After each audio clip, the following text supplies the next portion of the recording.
Assalamu alaikum. Wa alaikum assalam. We are starting something new here, and this is a series that we are doing specially for Ramadan. Today is the first of Ramadan here in Saudi Arabia, and I am here with my kids Anya, Abdullah, and Ahmed in the middle. And the topic that we'll be covering today is Prophet Muhammad's family. Alright? Alright. I will throw some questions at the kids and then we'll discuss what we get from them in response and we'll dwell on it further. So let's talk about the tribe of Prophet Muhammad Sallalaahu Alaihi Wasallam. For this series, I am taking up notes from Ar-Rahiq al-Makhtoom, the Sealed Nectar by Safiur Rahman al-Mubarakpuri, and we have this storybook of the life of Prophet Muhammad by Leela, Azam and Aisha Governor. So I have made my notes from these two books, and then inshallah we'll take on different topics every day, not just the life of Prophet Muhammad, but we'll discuss on different things. Okay, so we'll start with Prophet Muhammad's family. Now, do you all remember what was the name of Prophet Muhammad's tribe? Quraysh. Okay. Now I will tell you something. Quraysh, this was named after Prophet Muhammad's great grandfather. Okay? His name was Ghalib bin Fihr. What was his name? Ghalib bin Fihr. And he was called Quraysh.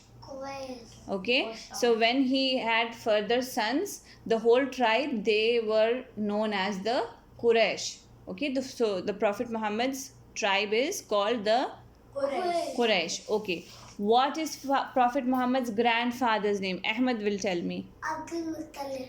Good boy, Abdul Muttalib. Now Anya will tell me, was that his real name? No. What was his real name, Abdullah? Shaiba, yes. He was named Shaiba. Why was he named Shaiba, Anya? Because when he was young, he had white grayish hair. Yes, white grayish hairs. He was a boy, but still he had white gray. Who has white gray hairs? Old man. Old people, not just man. Old people have white and gray hairs. But he was young, he was a baby, and he was born with white grayish hairs. So people named him, his parents named him Shaiba. Okay. How was he known? How was he called Abdul Muttalib? There's a story behind that, and I will share it for you. What happened? His grandfather came to pick him. His grandfather, Shaiba's grandfather, was Al Muttalib. He came to pick him up from Medina and bring him to Makkah. All right. So when they entered Makkah, Abdul Muttalib was on the camel, sitting on the camel. What was used for transportation in Arab Peninsula in the older days? Camels.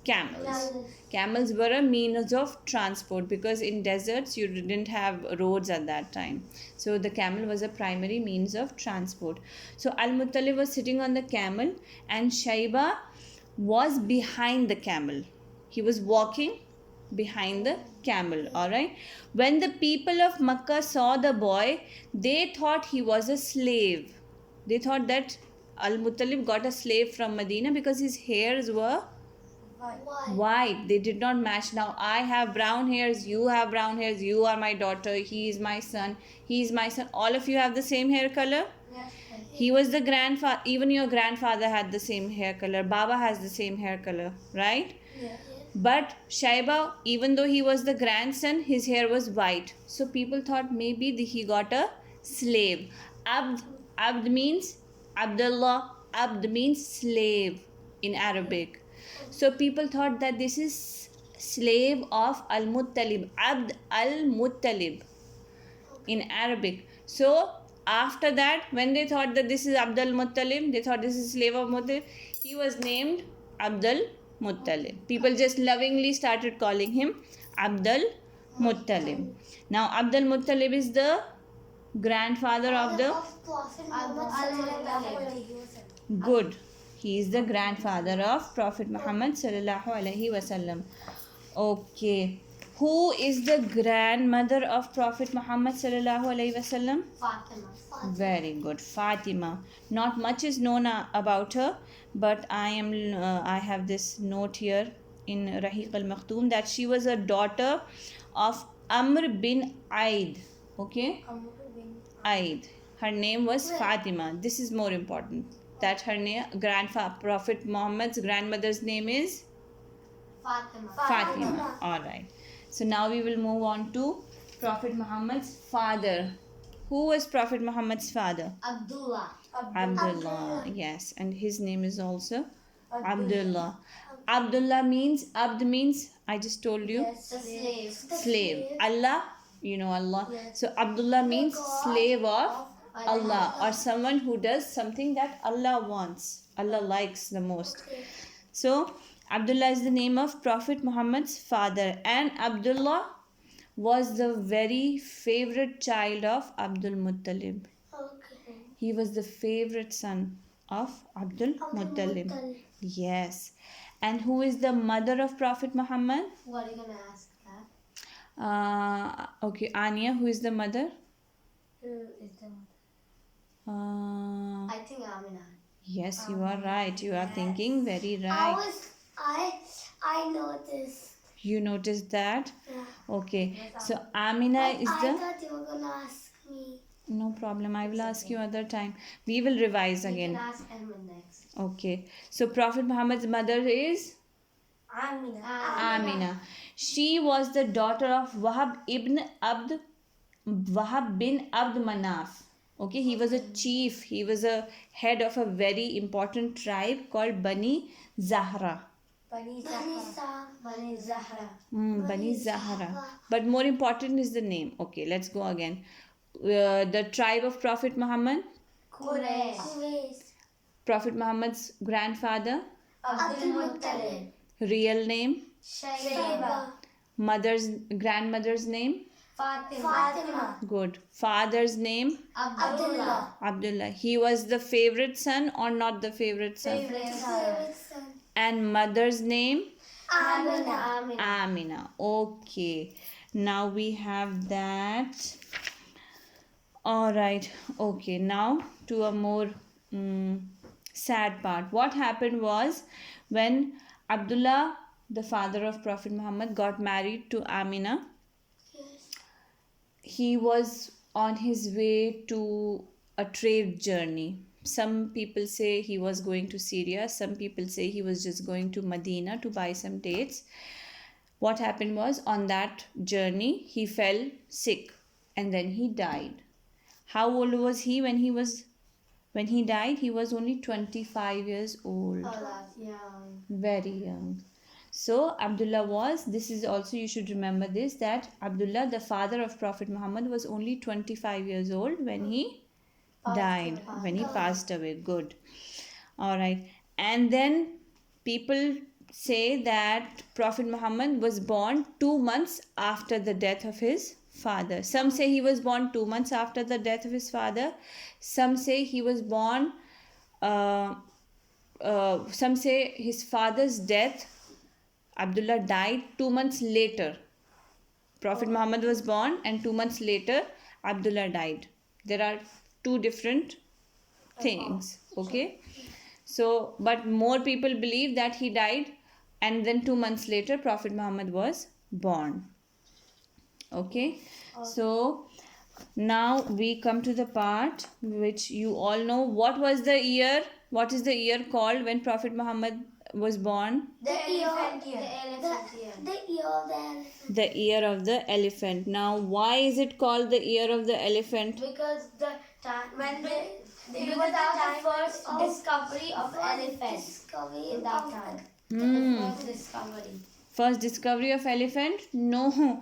The people of Makkah for the first time. The elephant was not discovered the first time. The people of Makkah Saw the elephant for the first time. And how did that happen? Why did that happen? They found out in a war. There was this king from Yemen who wanted to capture the Kaaba. Okay? He made his own Kaaba, but no one came. So Yes, he was angry. You remember that. Good. He was angry. So he came all the way from Yemen to Makkah and what? Can I tell the story of the king? In the next video, okay? So he came to Makkah with his army, and in his army he had what? Elephants. So the people of Makkah, they saw elephants for the very first time. That is why it is called the year of the elephant. And the month in which Prophet Muhammad is born is called Rabiul Awwal. We have Arabic names for months. Okay, we will have that in another video. We will talk about Arabic months in another video. So the year of the elephant, and in the month of Rabiul Awwal. The year of the elephant also has a surah in Quran. Surah Al Fil. Surah Al Fil. Yes, I will read to you the translation of that. Surah Al Fil. Do you remember Surah Al Fil? How does it start? Yes. How does it start? It starts from Bismillahirrahmanirrahim. Alam tara kaifa fa'ala rabbuka. Ashabul Fil. Ashabul Fil. Alam tara kaifa fa'ala rabbuka bi ashabil fil. Alam yaj'al qaydahum fi tadlil. ترميهم بحجارة من سجيل فجعلهم كعصف مأكول. Okay, I can't seem to get the translation here. Something is wrong. Okay, no worries. The translation in the book. I don't have the book right now. So we covered what? I think we covered a wide range of things. We started off with the tribe. We know what tribe Prophet Muhammad belongs to. We know the grandfather, grandmother's name. We know the father and the mother's name. We know now the month, the name of the month Prophet Muhammad was born, and the name of the year Prophet Muhammad was born. Also know that. And now we know Abdul Muttalib's real name too. Yes, it is. We also know that Abdullah, when Abdullah passed away. Yes, we also know when Abdullah. And also the age he passed away. Yes, also the age when he passed away. And then who took care of Prophet Muhammad once he was born? Halima. Very nice. She was the vet nurse who took Prophet Muhammad away from the city of Makkah. Why would they send their babies away from the cities? Why was this tradition? Because nearby it was really dirty and not clean. Yeah. And it was unhealthy for the baby. Very nice, Anya. Very good. There was this tradition in Arab. The custom was that they would send their small babies away from the main cities into the desert with vet nurses. There would be nurses and they would take the babies away. Why would they do that? So that they had healthy surroundings of a desert, pure and healthy surroundings of a desert. Okay. And so that they can learn manners and proper speech from the Bedouins. In the city, the language that they used was mixed. People from all over came to Kaaba, you remember that? Yes. Because it was a main trade center. So the speech, the language that they used. Prophet Muhammad Yes. Sallallahu was inside the Kaaba. That will come later. Okay, we will talk about that later.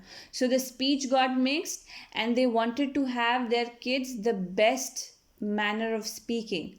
So they sent these kids away into the desert with the Bedouins, where they lived for the first 3 years of their life. Some stayed for 2 years, some stayed for 3, some even more.